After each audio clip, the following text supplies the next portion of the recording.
Unknown explainer present Paul horrible.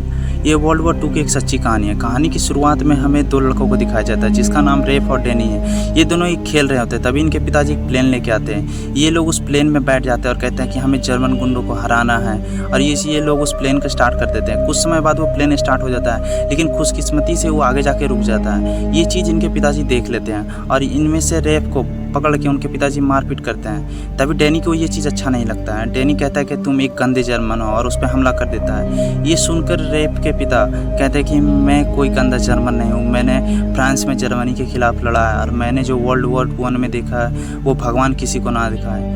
समय आगे बढ़ता है। आगे हम देखते हैं 1940, जहाँ पर हिटलर ने पूरे यूरोप में वर्ल्ड वॉर 2 छेड़ दिया है और फ्रांस और ब्रिटेन जैसे देशों पर लगातार हमला कर रहा है। दूसरी तरफ हम रेफ और डैनी को देखते हैं जो अब अमेरिकन एयरफोर्स में पायलट बन चुके हैं। ये लोग इतने खतरनाक तरीक़ा से प्लेन उड़ा रहे होते हैं कि ये भी टकराते बचाए सिर्फ। ये देखकर इनके सीनियर रेफ और डैनी को बुलाता है और रेफ से कहता है कि तुम इतने लापरवाह की तरफ प्लेन कैसे उड़ा सकते हो, तुम जानते हो कि ये सरकारी संपत्ति है। तब रेफ कहता है कि मैं आपका तरह बनना चाहता हूँ सर। रेफ के सीनियर बताते हैं कि तुम जानते हो कि यूरोप में वर्ल्ड वॉर 2 चल रही है। अब ब्रिटेन के ईगल स्क्वाड ने तुम्हें सेलेक्ट कर लिया है। अगर तुम चाहो तो ब्रिटेन में जाके तुम जर्मनी के खिलाफ लड़ सकते हो। रेफ अपने सीनियर से पूछता है कि सर अगर आप ये मौका आपको मिला होता तो आप क्या करते। तो उसके सीनियर कहता है कि अगर मुझे ये मौका मिला होता तो मैं जाऊँगा, क्योंकि मैं एक फाइटर प्लेन उड़ाने वाला पायलट हूँ। मेरे एक्सपीरियंस किस दिन काम आएंगे और तुम्हें जाना चाहिए। रेफ इसके लिए तैयार। रेफ जब मेडिकल टेस्ट दे रहा होता है तो उसे एक नर्स से प्यार हो जाता है और ये कहता है कि मैं जल्द ही ब्रिटेन से जंग लड़ के वापस आऊँगा और हम दोनों शादी कर लेंगे। कुछ समय बाद हम देखते हैं कि रेफ अब ब्रिटेन पहुँच चुका है।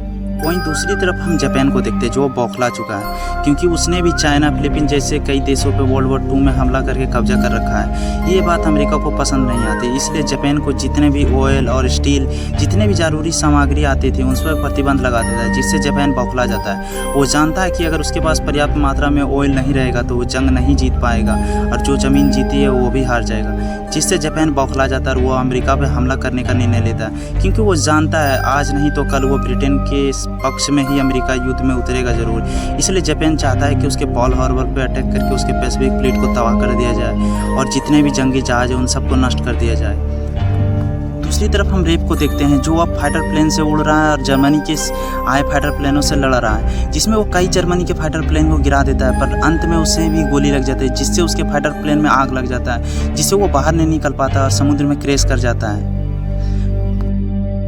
रेफ का प्लेन क्रैश होते ही रेफ की मौत हो जाती है। ये खबर जैसे उसके दोस्त डैनी को पता लगता है वो हताश हो जाता है, और साथ में उसकी गर्लफ्रेंड भी, क्योंकि उसने अपने गर्लफ्रेंड से वादा किया था कि मैं जल्दी ब्रिटेन से जंग लड़ के आऊँगा और हम दोनों शादी कर लेंगे। समय आगे बढ़ता है। दूसरी ओर हम जापान को देखते हैं जो अब तेज़ी से हमला करने के लिए सभी वस्तु और हथियार को तैयार कर रहे होते हैं। दूसरी तरफ हम देखते हैं अमेरिका को जो जापान के कई कोडिंग मैसेजेस को डिकोड कर रहा होता है, और अमेरिका कहता है कि हम जानते हैं कि जापान हम पे हमला करने वाला है, पर कहाँ करने वाला ये नहीं पता।